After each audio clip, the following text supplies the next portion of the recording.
주님께서 여러분과 함께 또한 사제의 영과 함께 요한이 전한 거룩한 복음입니다. 주님 영광 받으소서.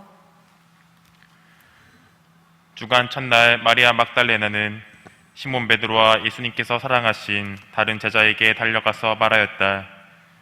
누가 주님을 무덤에서 꺼내갔습니다. 어디에 모셨는지 모르겠습니다. 베드로와 다른 제자는 밖으로 나와 무덤으로 갔다.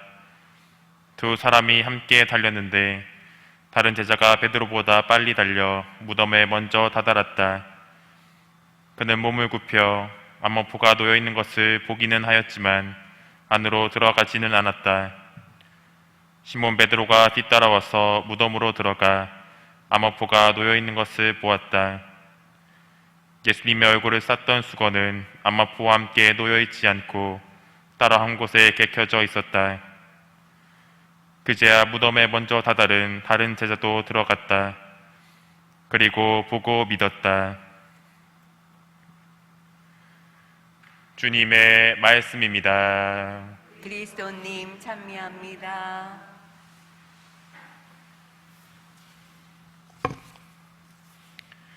찬미 예수님, 찬미 예수님. 오늘은 사도 요한 주기일입니다.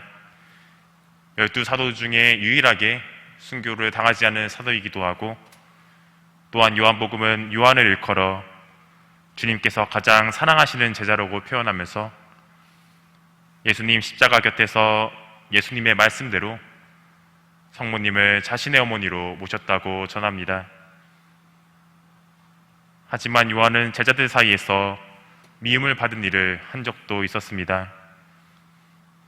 다른 제자들과 상의하지도 않은 채 예수님께서 영광을 받으실 때 스승님 옆편에 앉게 해달라고 청하였던 것입니다.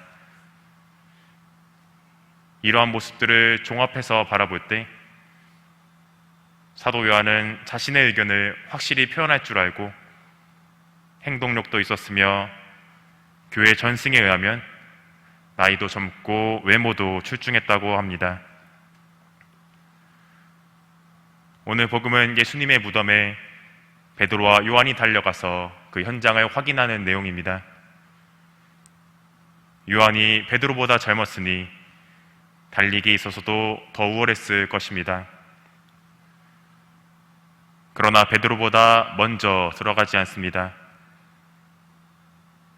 요한은 베드로가 예수님께서 선택하신 으뜸 사도인 것을 알고 있었습니다. 그래서 예수님의 부활을 가장 먼저 볼 수 있게 배려한 것입니다. 이후 베드로가 무덤 안으로 들어가 모든 것을 확인한 후에야 이어서 요한도 무덤 안으로 들어가 그 현장을 보고 예수님의 부활을 믿게 되었습니다. 인간적인 능력으로 볼 때는 베드로보다 요한이 더 우월했을지도 모릅니다. 하지만 예수님께서는 그러한 요한을 으뜸사도로 뽑으시기보다 단순하고 때로는 덤벙될 것 같은 베드로를 으뜸사도로 뽑으십니다. 이에 요한은 이 일을 제기할 수도 있다고 생각합니다.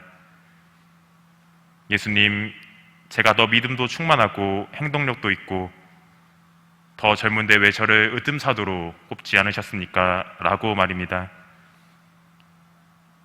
하지만 요한은 그렇게 이야기하지 않습니다. 베드로를 정말 으뜸사도로 받아들입니다. 예수님을 정말로 사랑했기에 베드로를 으뜸사도로 뽑으신다는 말씀을 받아들입니다. 예수님을 사랑하지 않았다면 정말로 할 수 없던 일이었습니다. 이렇듯 요한 사도는 사랑에 대해서 이야기를 정말로 많이 한 사도입니다. 이미 요한은 그 사랑을 실천할 줄 아는 사람이었습니다. 예수님의 제자 공동체 안에서 그리고 요한의 교회 공동체 안에서 말입니다. 예수님을 사랑할 수 있을 때 우리 자신의 모습을 바꿀 수 있습니다. 능력이 뛰어났던 요한이 순명하고 순종하는 모습으로 변화된 것처럼 말입니다. 만약 나의 못난 점을 바꾸고 싶다면 예수님을 사랑하십시오. 그리고 예수님 앞에서 기도하십시오. 분명 예수님께서 그 소망을 들어주실 것입니다.